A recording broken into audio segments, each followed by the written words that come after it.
مستمعي راديو هيفي اف ام، أسعد الله أوقاتكم. في منتدى هيفي الثقافي لهذا اليوم نتحاور مع الكاتب والباحث عدنان بشير لنلقي الضوء على شيء من تجربته مع الكتابة وعلاقته بها وجوانب من حياته، فأهلا بكم.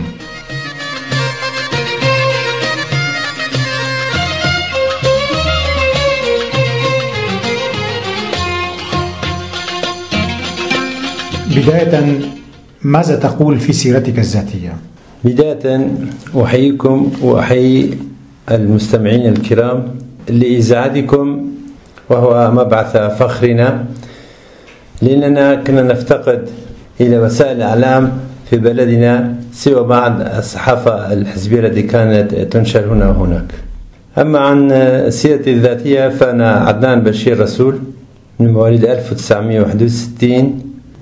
ولدت في ديريك ودرست فيها المرحلة الابتدائية والإعدادية والثانوية.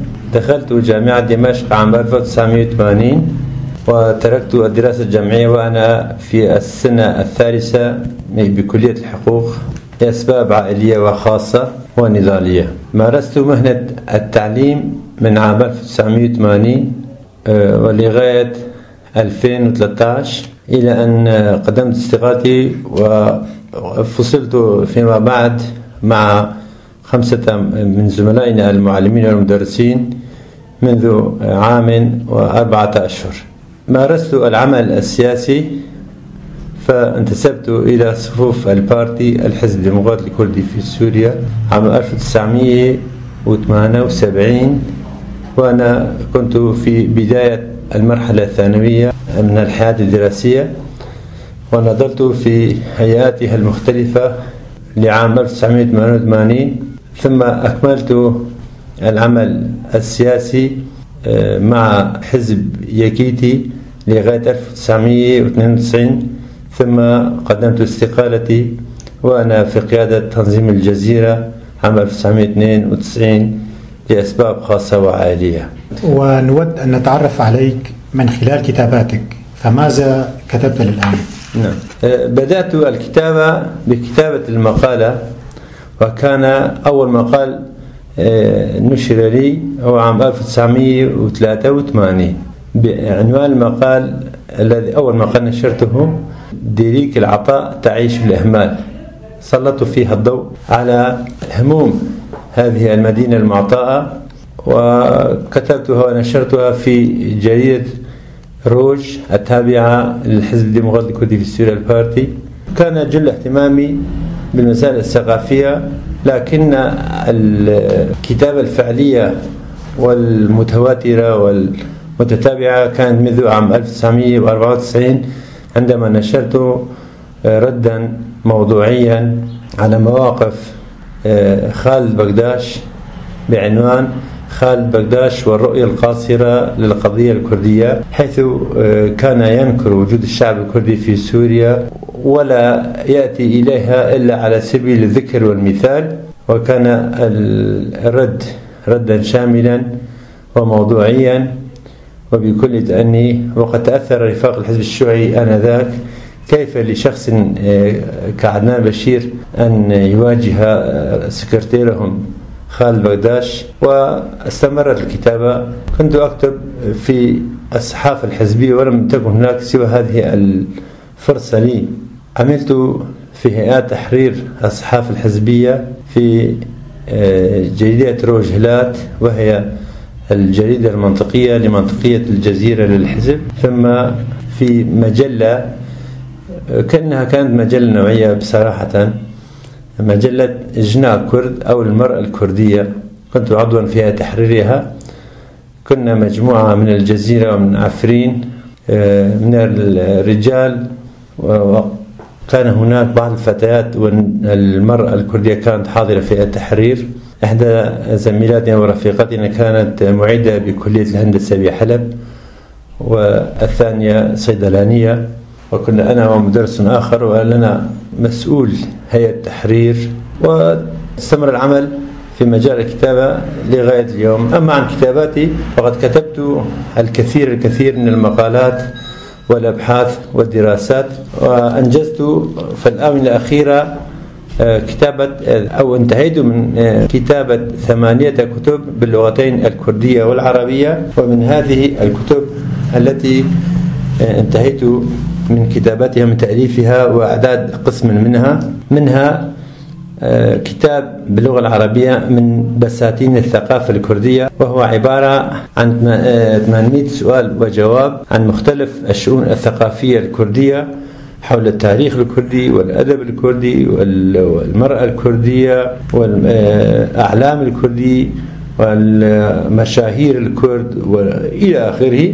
وهو كتاب يستحق القراءة ويكون إيجابيا يعني. الكتاب الثاني هو بعنوان الزواج في المجتمع الكردي قديما وحديثا. الكتاب الثالث وهو عبارة عن مجموعة محاضرات ودراسات ومقالات بعنوان الشؤون كردية. الكتاب الرابع بعنوان التعريب في كردستان سوريا، وهو يشمل كافة أشكال التعريب التي فرضتها الحكومات المتعاقبة وخاصة حكومات حزب البعث على هذا الجزء الكردستاني، يعني بكل أشكال التعريب للبشر وللحجر وللأماكن الجغرافية التي نعيش عليها. أما الكتاب الخامس وهو من إعدادي بعنوان الكرد في الشعر العربي، وهو يتناول القصائد الشعرية التي كتبها الشعراء العرب منذ بدايات أو صدر الإسلام ولغاية يومنا هذا. وهل وجدت عددا كبيرا من الشعراء العرب الذين وردت كلمة الكرد في أشعارهم؟ نعم، لقد وصلت إلى أيدينا قصائد لحوالي 70 شاعرا عربيا. ونحن نتابع بحثنا في هذا المجال، وأرى هذا شيئا جيدا أن نجمع كل ما كتبه الشعراء العرب منذ 1200 عام ولغاية يومنا هذا. وهل من ضمنهم الشعراء الكرد الذين كتبوا باللغة العربية؟ هناك شعراء عرب وهناك الشعراء الكرد. هناك من كتب القصيدة الكلاسيكية وهناك من كتب القصيدة الحديثة، وسيكون كتابا شاملا وقد نجعله على أجزاء لحجم المواضيع التي جمعناها، ونحن في سعينا لجمع المزيد منها، وهذا موضوع مفيد سيستفيد منه أبناء شعبنا. هناك مواضيع أخرى، مواضيع قد تكون تاريخية أو جمع التاريخ أو التراث، وهذا لا يدخل ضمن اختصاصي أنا كمعلم، لكن هناك مواضيع كثيرة مهملة وهامشية وهي هامة اضطررت أن أكتب فيها. منها دراسة عن برا بافت أو جسر دجلة الذي يقع على نهر دجلة، والذي يسمى بمسميات غير صحيحة. فالاتجاهات الشوفينية العربية كانوا يسمونها بالجسر الروماني، الجسر الروماني الذي يقع في عين ليبر، وحقيقة الأمر ليس له أي اتصال مع الرومان، إنما هو جسر بناه الكرد، وهو من الجسور الكردية ومن الآثار والمعالم الكردية البارزة في المنطقة. بناه وراء جزيرة بوطان بناء على الأوامر التي صدرت من ولاية الموصل، وهو دراسة موثقة تاريخيا، فقد ورد اسمها ومعلومات عنها في 5 مصادر تاريخية، منها الموسوعة الإسلامية، ومنها تاريخ ابن شداد، ومنها تاريخ ابن الخميس، ومنها تاريخ الكامل في التاريخ لابن الأثير الجزيري، بالإضافة إلى مصادر أخرى. أما الدراسات أو الكتابات التي أنجزتها باللغة الكردية فهي مجموعة قصصية بعنوان تشاردها رش، وهي مجموعة عن 20 قصة كتبتها باللغة الكردية. هناك دراسة انتهيت منها منذ عام باسم راستيا نوروجي تشيا، أو ما هي حقيقة نوروز، والدراسة كتبتها باللغة العربية وترجمتها إلى اللغة الكردية.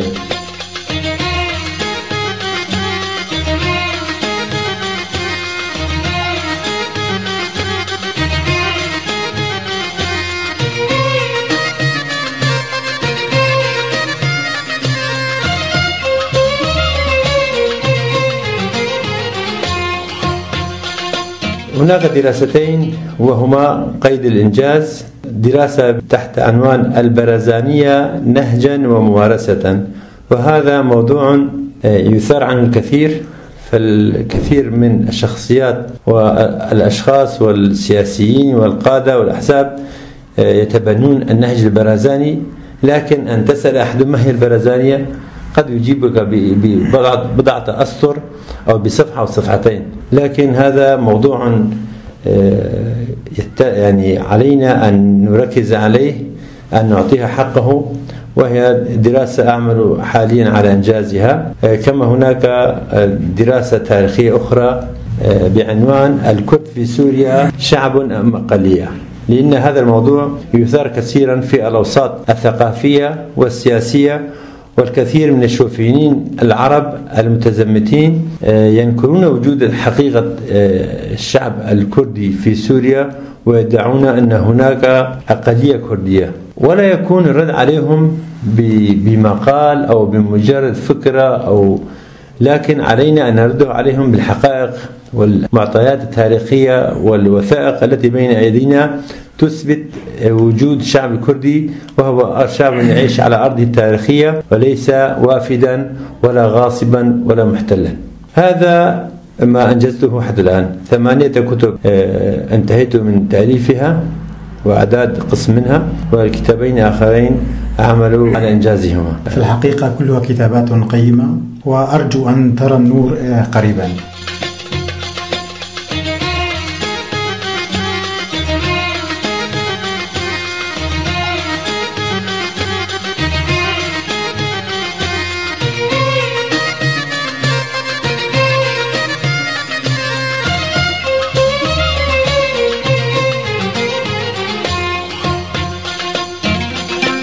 الكتابة دائما تشكل هاجسا لممارسيها، أنت كيف تقيم علاقتك بها؟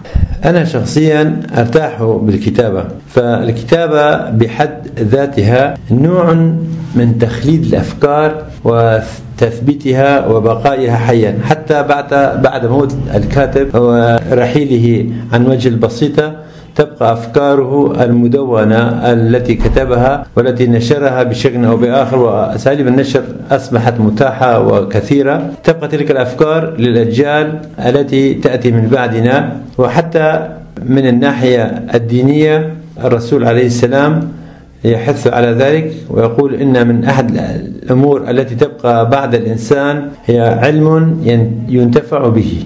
فأنا علاقتي جيدة مع الكتابة، ومن أهم الأمور التي تشكل جزءا من حياتي الخاصة في خدمة القضايا العامة. في الحقيقة أنت عملت في الصحافة الحزبية طويلا، وأود أن أفرد مساحة لهذه التجربة. أولا، ما هي الصحافة الحزبية وما هي ميزاتها؟ الصحافة الحزبية تسميها، وأنا أسميها اسما آخر، أسميها المنشورات الحزبية، لأن الصحافة لها مقومات، لها أسس، لها أركان، يجب أن تؤمن هذه الأسس والأركان اللي نسميها الصحافة. حقيقة الأمر الصحافة كان الأحزاب الكردية تنشر منذ تأسيس البارتي عام 1957 ولغاية القرن الماضي، كان مجرد منشورات، مجموعة صفحات رديئة بالطباعة، ضعيفة بالمواضيع التي تتناولها، عدد صفحاتها قليلة، وكانت تنشر هذه المنشورات بشكل شهري. وحقيقة الأمر أن الصحافة، أو يقال لها باللغة الكردية روجنامة، أي ناما روجي أو رسالة اليوم، مفروض أن تكون الصحافة يومية، أن الصحافة أو الجريدة في العالم تصدر بشكل يومي. أما عن الأحزاب الكردية فكانت تصدر بشكل شهري، وكانت تتأخر، وأحيانا يتم نشر أعداد مزدوجة منها كل شهرين مرة واحدة، بتصوري أن ذلك قد يدخل إلى قاموس جينس الأرقام القياسية من حيث التخلف والتأخير وتأخير صدورها. فماذا يهمني من جريدة تخبرنا عن أحداث وقعت منذ شهرين مثلا؟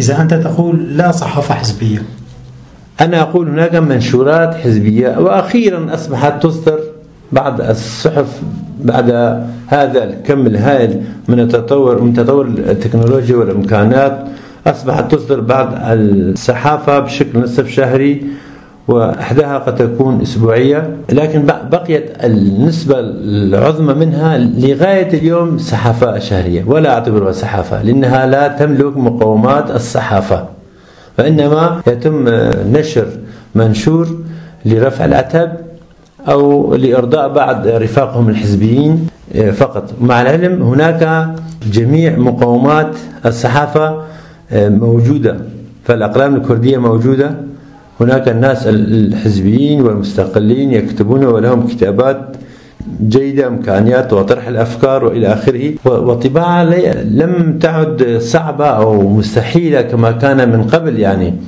والتكلفة المادية حتى زهيدة. فبتصوري ليس هناك اهتمام من القائمين عليها، هذا هو تصور الحزبي. عفوا في موضوع آخر بصراحة ما عدا، لأن الإعلام لا ينحصر على الجريدة، المجلات الحزبية أيضا كانت تصدر بشكل مبدئي، المجلات كانت مجلات فصلية التي كانت تصدر باللغات الكردية والعربية يعني، وعناوينها كثيرة. إن شئت أعطيك بعض الأمثلة، فالباردي كان يصدر قراويش وهذا القضية باللغة العربية، قراويش كان باللغة الكردية. الوحدة كانوا يصدرون مجلة الحوار، وهي كانت مجلة معتبرة يمكن أفضل مجلة كردية كانت تصدر من حيث المضمون والشكل والطباعة. وكانوا يصدرون مجلة برس قبلها، برس باللغة الكردية، وكان يصدرون جريدة نوروز باللغة الكردية، وكان هناك مجلة جولستان للتقدمي وستير لليسار الكردية، مجلات كثيرة، لكنها كانت مجلات فصلية وتتأخر، فكان يتم طباعتها بشكل أعداد مزدوجة يعني، أي كل 6 أشهر تصدر مجلة. هذه إلى في أحسن طباعتها في الوقت المس، نعم في أحسن أحوالها. أما عن المواقع الإلكترونية، المواقع الإلكترونية، مواقع الإنترنت، أيضا المواقع الحزبية كانت وما زالت مواقع أستطيع أن أقول تعيسة بما تحتوي هذه الكلمة. فالمواقع الشخصية التي يصدرها مجموعة من الشبان المثقفين الكرد هي أكثر تطورا وارتقاء من المواقع الحزبية. هؤلاء الحزبين، هذا الحزب الذي يدعي أنه رفاقه يعدون بعشرات الآلاف من الأشخاص، تبقى مواقعه الحزبية لا تتجدد لا تتطور، والاهتمام بها ضعيف جدا. لماذا؟ هذا السؤال برسم الإجابة من قبل الأحزاب نفسهم. فكيف تقوم موقعا حزبيا يعد رفاقه بعشرات الآلاف مع جميع الإمكانات الموجودة لديهم، وإنما موقع آخر يشرف عليه 4-5 شبان أو شابات يكون أكثر تطورا أو متقدما على الموقع الحزبي الآخر.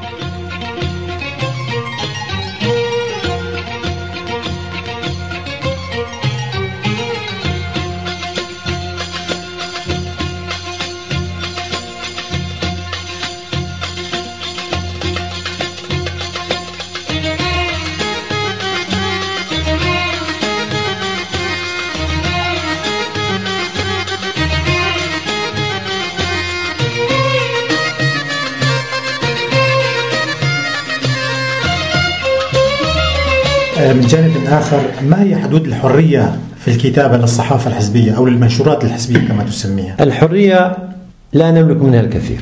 الحرية في الصحافة الحزبية محدودة جدا، وأنا كنت من الناس اللي كنت أعمل ضمن هيئات تحرير الصحافة الحزبية لفترة حوالي أكثر من 5 سنوات.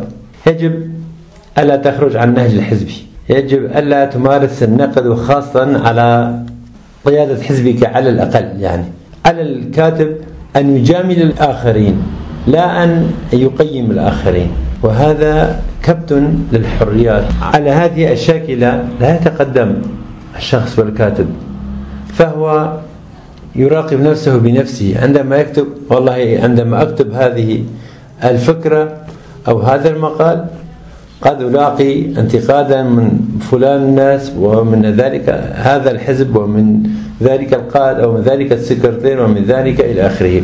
فهناك موانع كثيرة تمنعك من أن تمارس حريتك، الموانع الدينية، الموانع الاجتماعية، الموانع السياسية، والموانع الحزبية، وهذه كلها حواجز تحد من حرية الكاتب. إذن هناك رقابة صارمة في هذه المنشورات. نعم، هناك الرقابة الصارمة التي يفرضها الكاتب نفسه على نفسه، لا يستطيع أن يأخذ حريته بالتعبير أو يبوح بما يشاء. وهناك أيضا بعد أن يكتب الكاتب المقال قد تأتي هيئة التحرير فتلغي مقالته أو تشطب على معروف مقص الرقابة قبل أن تصل إلى السلطة. هذه المنشورات ألا تلاقي كتابا ينسجمون مع سياساتها بالأخير؟ الكاتب يعني يحتار بين أمرين، أما أن يترك الكتابة أو يتأقلم مع الجو، لأن الواقع المفروض علينا قبل الآن لم تكن هناك وسائل نشر حتى تنتقل من جريدة إلى جريدة ومن صحافة إلى صحافة، كانت خيارات جدا محدودة. قد الآن اختلف الوضع، هناك أصبحت وسائل للنشر دون رقابة، هناك الفيسبوك، هناك مواقع الانترنت، هناك إلى آخره. لكن قديما كان الكاتب محصورا في مجال معين، أما أن تتأقلم مع ذلك الواقع أو تترك الكتابة، وأمران كلاهما مر.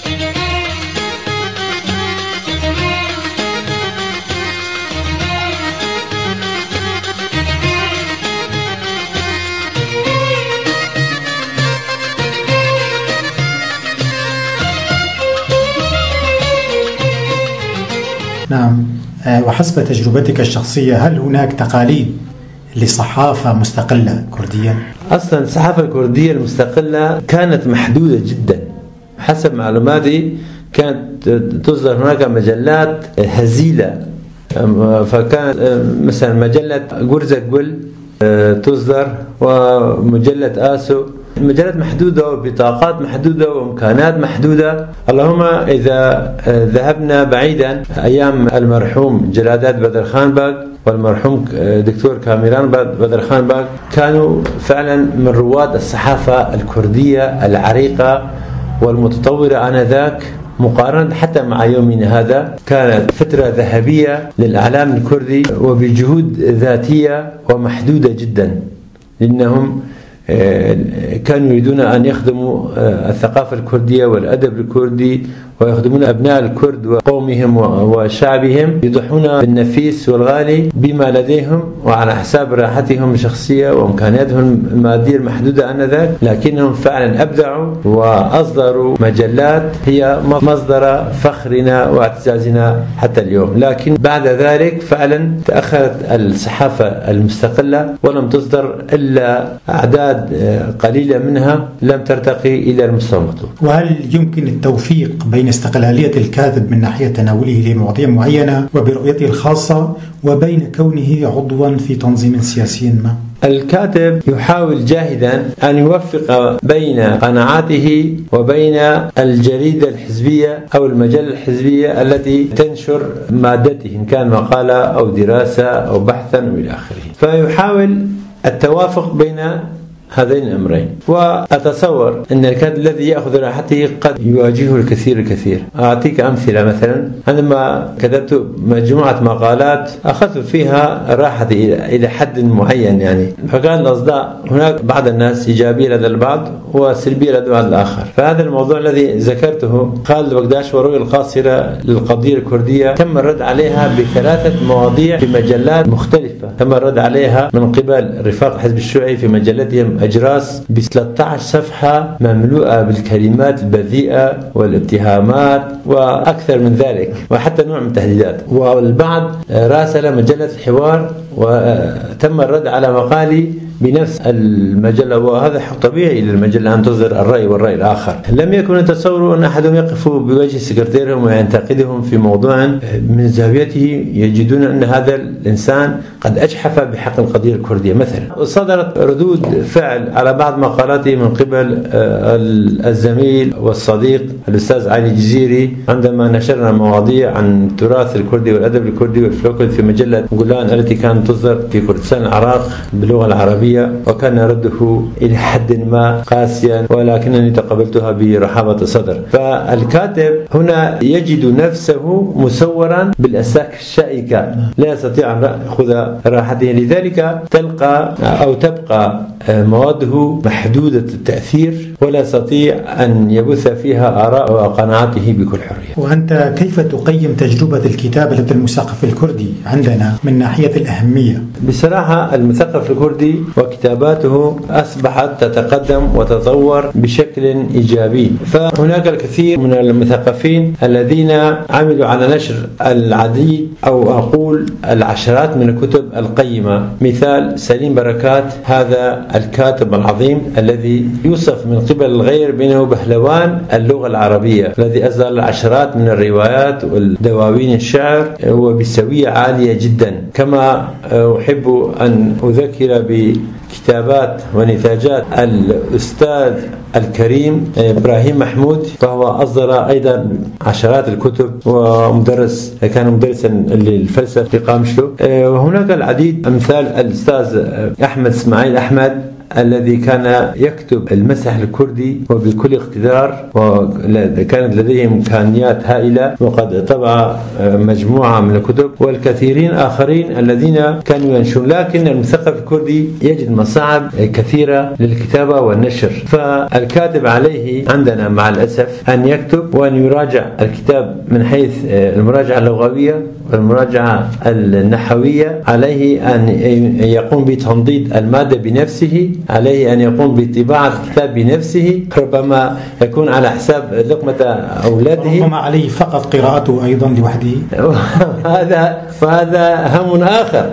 هذا هم آخر. وأن إحدى الأسباب التي لم أتحمس لنشر كتبي التي سارتها في بداية المقابلة، لم أنشر كتابا واحد من هذه الكتب الثمان التي ألفتها وأعددتها. مع العلم قمت بتنضيد ومراجعة 5 منها وهي موجودة بإمكانيات المحدودة. طبعت نسخة ورقية واحدة من هذه الكتب، لكنني لم أقم بطبع هذه الكتب، فهي بحاجة إلى جهد كبير وإمكانيات كبيرة وإمكانيات مادية وجسدية. والكاتب في العالم معروف، يعني أن الكاتب عليه أن يكتب ونقطة دوت انتهى مهمته، وبعدها هناك مؤسسات من المفترض أن تقوم بواجبها من حيث المراجعة اللغوية والطباعة والنشر والتوزيع. بل الكاتب هناك في الدول الراقية يتم تحضير حفلة توقيع كتاب له، يتم استدعاء المثقفين والكتاب والمسؤولين إلى آخره،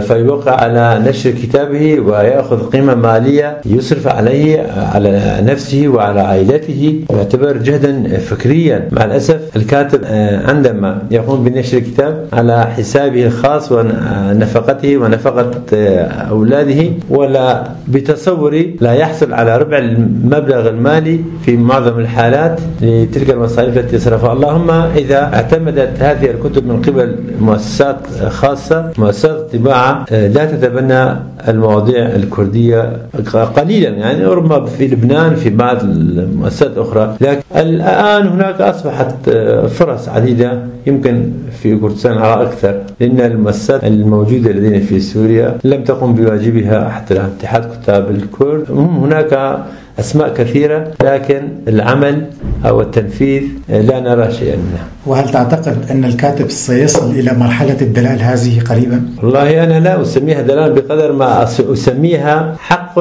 طبيعي من حقوقه.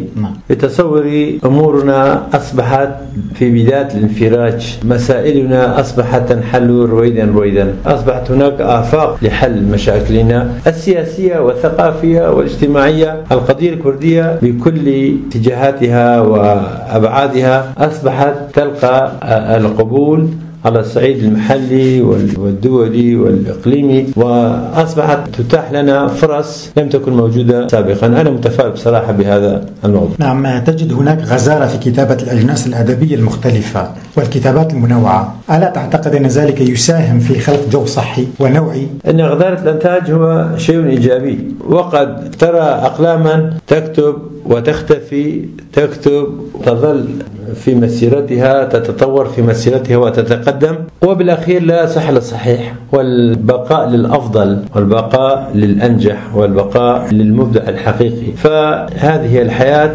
منوعة، وعلى الإنسان أن يثبت نفسه بنفسه وبمقدرته اللغوية حشد الأفكار التي يطرحها من خلال النص، وبالأخير الفرصة متاحة الذي يريد أن يستطيع أن يثبت نفسه. وهذه الغزارة ألا تشكل أحيانا طمسا لإشراقات أدبية وثقافية أخرى؟ بتصوري النص الإبداعي أو النص الفكري أو النص الذي يتضمن أمور كثيرة لا ينطمس، انطمس فترة وجيزة، لكن لابد أن يأتي يوم الذي يأخذ فيها مكانته ويعني يكون له تأثير إيجابي على الساحة الثقافية وعلى أبناء شعبنا.